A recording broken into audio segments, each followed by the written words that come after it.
بسم اللہ الرحمن الرحیم۔ السلام علیکم ورحمۃ اللہ وبرکاتہ۔ اللہم فقہنا فی الدین، اللہم فقہنا فی الدین، اللہم فقہنا فی الدین۔ ربی زدنا علما، ربی زدنا علما، ربی زدنا علما، آمین یا رب العالمین۔ انشاءاللہ آج ہم سورۃ الاخلاص سیکھیں گے۔ سورۃ الاخلاص سورہ نمبر 112 ہے۔ یہ سورت مکہ میں نازل ہوئی تھی اور اس کی 4 آیتیں ہیں۔ اس سورت کے بارے میں آتا ہے کہ یہ جب سورت نازل ہوئی تھی تو اس کا سبب نزول یہ تھا، یہ بیان کیا گیا ہے مسند احمد میں کہ مشرکین نے رسول صلی اللہ علیہ وسلم سے کہا کہ اپنے پروردگار کا نسب بیان کرو، یعنی کس نسب کے اللہ تعالیٰ ہے بیان کرو۔ تو اسی کی مناسبت سے یہ سورہ نازل ہوا تھا۔ اور یہ جو سورہ ہے، اس سورہ کا نام کی پہلی آیت ہی ہے قل هو اللہ احد ہی کے اقرار یہاں قرار دیا گیا ہے، اور دوسرا نام جو ہے اس کا سورۃ الاخلاص، اس کے مضمون کی جو مناسبت ہے اس کے حساب سے ہے، اور یہ خالص سورہ ہے جو توحید کے بارے میں بیان ہوا ہے۔ اور اس کے جو سورہ کے بارے میں آتا ہے کہ یہ سورہ اسلام کے ابتدائی دور میں، یعنی شروع کا جو دور تھا اسی دور میں یہ سورہ نازل ہوا تھا، کیونکہ ہم کو معلوم ہوتا ہے کہ حضرت بلال رضی اللہ تعالیٰ عنہ جو تھے ان کو بہت زیادہ امیہ بن خلف بہت زیادہ تکلیفیں دیا کرتا تھا، اور وہ کیا کرتا تھا، سخت دھوپ میں لٹا کر ان کے اوپر، ان کے سینے پر ایک بڑا پتھر رکھ دیتا تھا اور یہ کہتا تھا کہ تو اسی طرح مر جانا ہے، یعنی تجھے اسی طرح مرنا ہوگا۔ ہاں، اگر تو نے محمد صلی اللہ علیہ وسلم کو چھوڑ دیا، اور لات اور عزا یہ اس زمانے کے بت تھے، اگر تو نے لات اور عزا کی عبادت کی، اس کو پوجنا شروع کیا تو ہم تجھے چھوڑ دیں گے۔ تو بلال رضی اللہ تعالی عنہ اتنی تکلیف برداشت کرتے تھے، لیکن صرف ایک ہی جملہ بار بار کہتے تھے، وہ تھا احد احد احد، یعنی واحد، وہ ایک ہی اللہ ہے، اللہ تعالیٰ کے بارے میں۔ اتنی تکلیف میں بھی وہ یہی الفاظ اپنی زبان پر بار بار لاتے تھے، احد کا لفظ۔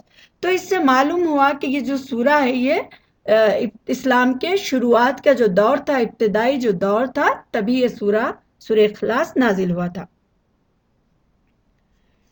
اور یہاں پر جو سورہ کی فضیلت آئی ہے، ویسے تو دکھنے میں یہ بہت ہی چھوٹا سورہ ہے، لیکن اس سورت کے بارے میں نبی صلی اللہ علیہ وسلم نے فرمایا والذی نفسی بیدیہ انہا لا تعدل ثلث القرآن، یعنی قسم ہے اس ذات کی جس کے ہاتھ میں میری جان ہے، یہ سورہ یعنی قل هو اللہ احد قرآن کا 1/3 حصے کے برابر ہے۔ بخاری کتاب الفضائل میں اس کے بیان ہوا ہے۔ تو یہ سورت معنی کے اعتبار سے توحید کا مضمون اس میں کثرت سے بیان ہوا ہے، اللہ تعالیٰ کی ایک وحدانیت کے بارے میں۔ تو اسی کے حساب سے، اور قرآن میں بھی جو اکثر آیتیں آئی ہیں وہ آیتیں سارے کے سارے توحید کے اوپر ہیں۔ تو اسی کی مناسبت سے نبی صلی اللہ علیہ وسلم نے فرمایا یہ 1/3 قرآن ہے۔ اور ایک بخاری کی ایک حدیث میں آتا ہے کہ صحابہ کرام جب نماز پڑھتے تھے تو سورہ فاتحہ کے بعد کوئی اور دوسرا سورہ پڑھتے تھے، اور اس سورہ کے بعد سورہ اخلاص ضرور پڑھا کرتے تھے ہر رکعت کی، ہر نماز میں۔ تو صحابہ کرام اتنی پابندی سے، اتنی محبت سے اس سورہ کو پڑھا کرتے تھے، جس کو دیکھ کر نبی صلی اللہ علیہ وسلم نے فرمایا تھا کہ تمہاری اس سورہ سے محبت تمہیں جنت میں داخل کر دے گی، یعنی اتنی اس کی فضیلت بیان ہوئی ہے تو صرف 4 آیتیں، لیکن اس میں اتنی بڑی صورتیں، اتنی بڑے مطلب اس کی فضیلت بیان ہوئی ہے۔ تو چلیے ہم اس سورہ کو سمجھنے کی کوشش کرتے ہیں۔ سب سے پہلے ہم سمارہ مریم کی قرأت یہاں پر تلاوت سنیں گے، اس کے بعد پھر ہم انشاءاللہ آگے بڑھیں گے۔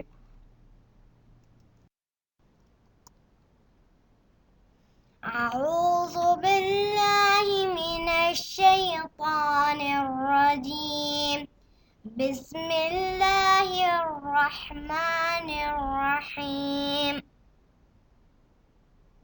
قل هو اللہ احد اللہ الصمد لم یلد ولم یولد ولم يكن له كفوا أحد.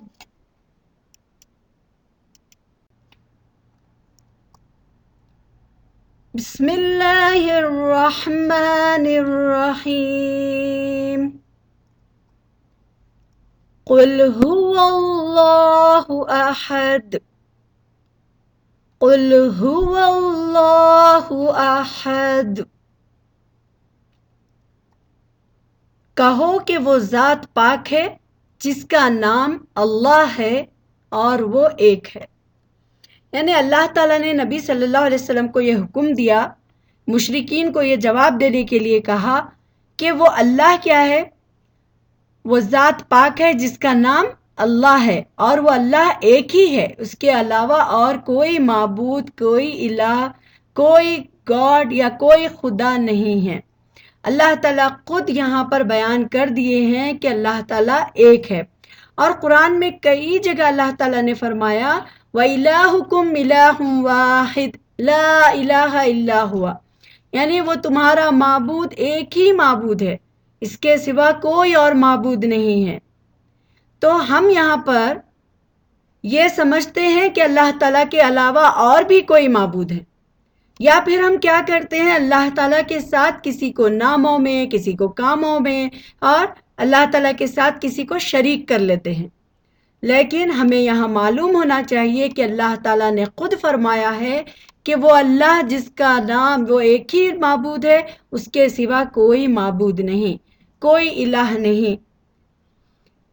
تو اللہ تعالیٰ کے علاوہ چاند کو پوجنا، سورج کو پوجنا، سورج کی عبادت کرنا، پانی کی عبادت کرنا، سمندر کی عبادت کرنا، جس چیز سے ڈرے ہم اس کی عبادت کرنا، سانپوں کی عبادت کرنا، یا پھر کوئی اور چیز کی عبادت کرنا، پتھروں کو پوجنا، یہ ساری چیزیں یہاں پر منع کر دی گئی ہیں. اللہ تعالیٰ نے صاف بتا دیا کہ کہو وہ اللہ ایک ہے، اس کے سوا کوئی معبود نہیں. معبود کہتے ہیں جس کی عبادت کی جائے، جس کو پوجا جائے، جس کے سامنے سر جھکایا جائے، جس کے سامنے خالص عبادت کی جائے، اسے کہتے ہیں معبود. تو یہاں پر اللہ تعالیٰ نے بتا دیا کہ اللہ تعالیٰ صرف ایک ہے، اس کے سوا کوئی معبود نہیں. لا تشرک باللہ، کئی جگہ اللہ تعالیٰ نے قرآن میں فرمایا اللہ کے ساتھ کسی کو شریک مت کرو. اللہ تعالیٰ کسی کو اپنے ساتھ شریک پسند نہیں کرتا. اور لوگ ہیں کہ اللہ تعالیٰ کے ساتھ بہت ساری چیزوں کو جوڑ لیتے ہیں. تو ہمیں یہاں پر اپنے عقیدے کی اصلاح کرنا ہے کہ اللہ تعالیٰ ایک ہے، اللہ تعالیٰ کا کوئی معبود نہیں، اللہ تعالیٰ کے علاوہ کوئی ہمارا الہ نہیں. تو چلیے پھر ہم دوسری آیت کی طرف چلتے ہیں.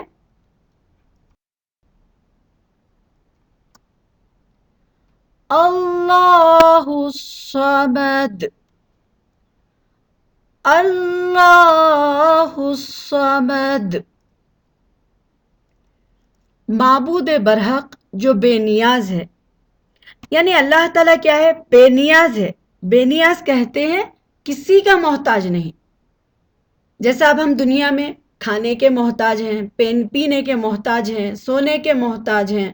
ہاں، ہمیں اونگ آتی ہے، ہمیں نیند آتی ہے، ہمیں تھکان ہوتی ہے، ہمیں چیزوں کی ضرورت ہے، ہمیں پیسوں کی ضرورت ہے، ہمیں کپڑوں کی ضرورت ہے، ہمیں کھانے پینے کی ضرورت ہے، ہمارے رشتوں کی ضرورت ہے، ہمیں دنیا میں بہت ساری چیزوں کی ضرورت ہے. ہم سب کیا ہے؟ اللہ تعالیٰ کے محتاج ہیں. لیکن اللہ تعالیٰ کسی کا محتاج نہیں ہے. اللہ تعالیٰ نے خود فرمایا کہ یہ جو معبود ہے یہ برحق ہے، حق ہے یہ، اور یہ بے نیاز ہے، ایک دم کسی کی پرواہ نہیں، کسی کا محتاج نہیں. اگر ہم اللہ تعالیٰ کی عبادت کرتے ہیں تو ہم اپنے لیے عبادت کرتے ہیں، ہم کسی اور کے لیے عبادت نہیں کرتے. اللہ تعالیٰ کے لیے ہم جب عبادت کرتے ہیں تو ہم اپنے لیے کرتے ہیں. اس میں اللہ تعالیٰ کا کوئی فائدہ، کوئی نقصان نہیں ہے. کیونکہ آپ تو جانتے ہیں اللہ تعالیٰ نے بہت سارے فرشتوں کو بنایا ہے، اور وہ فرشتے دن رات اللہ تعالیٰ کی تسبیح میں لگے ہوئے ہیں. اور کئی ایسی مخلوقات اللہ تعالیٰ نے بنائی ہیں، کئی ایسی چیزوں کو اللہ تعالیٰ نے بنایا ہے جو صرف اللہ تعالیٰ کی عبادت کرتے رہتے ہیں. تو اگر ہم عبادت کریں یا نہ کریں، اگر ہم اللہ کے سوا کسی کو پکاریں نہ پکاریں، اس سے کسی کا نقصان یا فائدہ نہیں. فائدہ اور نقصان صرف ہمارا ہے، کیونکہ ہم اللہ تعالیٰ کے محتاج ہیں، وہ کسی کا محتاج نہیں ہے۔ اگر ہم کام کرنا چھوڑ دیں تو اللہ تعالیٰ یہ اختیار رکھتا ہے کہ وہ دوسری قوموں کو یہاں پر لے آئے۔ جیسے کہ ہم جانتے ہیں نوح علیہ السلام کی قوم ایک مثال ہے ہمارے سامنے، پوری قوم پوری دنیا کو اللہ تعالیٰ نے تباہ کر دیا، پھر اس کے بعد نئی قوم کو لایا جو اللہ کے دین کو بھی ماننے والے تھے، کچھ نہیں بھی ماننے والے تھے، لیکن اللہ تعالیٰ نے دوسروں کو پیدا کر دیا۔ تو یہاں پر وہی ہے کہ ہم اللہ تعالیٰ کے محتاج ہیں، لیکن اللہ تعالیٰ کسی کا محتاج نہیں ہے۔ لم یلد ولم یولد، لم یلد ولم یولد، لم یلد ولم یولد، نہ کسی کا باپ ہے نہ کسی کا بیٹا۔ یعنی اب اللہ تعالیٰ نے یہ بھی بتا دیا کہ اللہ تعالیٰ نہ تو کسی کا باپ ہے اور نہ کسی کا بیٹا ہے، یعنی اللہ تعالیٰ کو کوئی بھی پیدا نہیں کیا، نہ اللہ تعالیٰ نے کسی کو پیدا کیا ہے، نہ اللہ تعالیٰ کسی سے پیدا ہوا ہے۔ اب جو لوگ یہ کہتے ہیں کہ اللہ تعالیٰ کا بیٹا ہے نعوذ باللہ، یا اللہ تعالیٰ کی بیٹیاں ہیں نعوذ باللہ، تو یہ ساری کی ساری چیزیں کیا ہے؟ جھوٹ ہے، کیونکہ ہمارے رب نے ہمیں بتا دیا نہ اللہ تعالیٰ کا باپ ہے نہ اللہ تعالیٰ کا بیٹا ہے۔ یہ قرآن کی آیت ہے جو اللہ تعالیٰ نے اتاری ہے، اور اس میں اللہ تعالیٰ نے خود انکار کر دیا ہے کہ اللہ تعالیٰ کا کوئی ہمسر نہیں، کوئی باپ نہیں، کوئی ماں نہیں، کوئی بیٹا نہیں، نہ اللہ تعالیٰ نے کسی کو پیدا کیا نہ اللہ تعالیٰ کسی سے پیدا ہوا۔ جیسے ہم پیدا ہوئے ہیں، ہمارے ماں باپ ہیں، ہمارے دادا دادی نانا نانی، اللہ تعالیٰ کی کوئی نسل نہیں ہے۔ اللہ تعالیٰ ہمارا رب ہے، ہمارا خالق ہے، ہمارا رازق ہے۔ اللہ تعالیٰ اللہ تعالیٰ ہم سب کو دینے والا ہے، تبھی تو وہ ہمارا رب ہے۔ ورنہ جو ہماری طرح ہی انسان ہو یا ہماری طرح چیزیں ہوں یا ہماری طرح کوئی چیز ہے تو پھر وہ رب کیسے ہوگا؟ رب کا مطلب ہوتا ہے کہ خاص چیز، جس کے جیسا اس جیسا کوئی دوسرا نہیں۔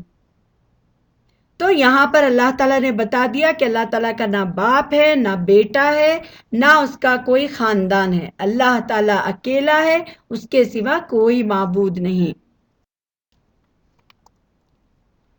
وَلَمْ يَكُنْ لَهُ كُفُوًا أَحَدٌ، وَلَمْ يَكُنْ لَهُ كُفُوًا أَحَدٌ، اور کوئی اس کا ہمسر نہیں۔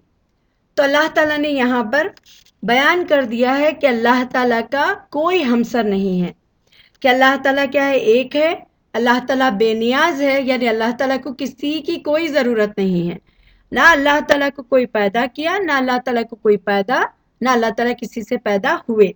اور یہاں پر یہ بھی بتا دیا کہ نہ اللہ تعالیٰ کا کوئی ہمسر ہے، یعنی اللہ تعالیٰ کے جیسا کوئی نہیں۔ قرآن میں سورہ شعراء میں اللہ تعالیٰ فرماتے ہیں لیس کمثلہ شیء، اللہ تعالیٰ کی طرح کوئی چیز نہیں ہے۔ پھر اور ایک حدیث میں آتا ہے کہ اللہ تعالیٰ نے فرمایا، حدیث قدسی ہے یہ، ٹھیک ہے، حدیث قدسی اس حدیث کو کہتے ہیں جو اللہ تعالیٰ نبی صلی اللہ علیہ وسلم کے ذریعے سے اپنے الفاظ بیان کرتے ہیں، یعنی نبی صلی اللہ علیہ وسلم کی زبان سے، لیکن اللہ تعالیٰ نے جو بات کہی ہے وہ ان کی زبان سے سیم ویسی ریپیٹ ہوتا ہے۔ تو اللہ تعالیٰ فرماتا ہے کہ انسان مجھے گالی دیتا ہے، یعنی میرے لیے اولاد ثابت کرتا ہے، حالانکہ میں ہوں بے نیاز۔ یعنی اللہ تعالیٰ نے فرمایا کہ انسان مجھے گالی دیتا ہے، یعنی ہم جو انسان ہیں اللہ تعالیٰ کو گالی دیتے ہیں نعوذ باللہ، یعنی میرے لیے وہ اولاد ثابت کرتے ہیں، حالانکہ میں ایک ہوں اور میں بے نیاز ہوں، میں نے کسی کو نہ جنا ہے نہ کسی سے میں پیدا ہوا ہوں، اور نہ کوئی میرا ہمسر ہے۔ یہ صحیح بخاری کی حدیث ہے۔ تو اللہ تعالیٰ کیا ہے؟ اب دوسروں کو جو اللہ تعالیٰ کے شریک ٹھہراتے ہیں انہیں بھی یہ سمجھنا چاہیے کہ اللہ تعالیٰ نے خود فرما دیا ہے کہ اللہ تعالیٰ کے ساتھ کسی کو شریک کرنا ایسا ہے جیسے اللہ تعالیٰ کو گالی دینا ہے۔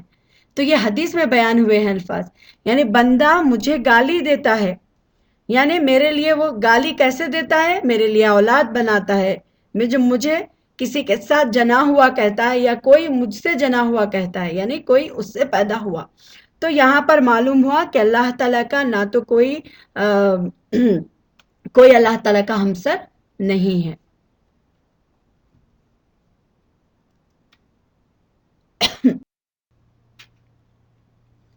آپ سب کو سمجھ میں آ گیا ہوگا انشاءاللہ ہم شرک سے بچتے رہیں گے. اللہ تعالیٰ ہمیں مرتے دم تک شرک سے بچائے رکھے.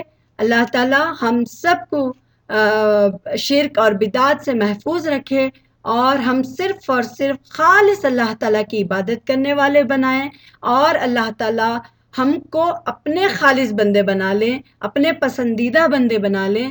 آمین. وآخر دعوانا ان الحمد للہ رب العالمین. السلام علیکم ورحمۃ اللہ وبرکاتہ.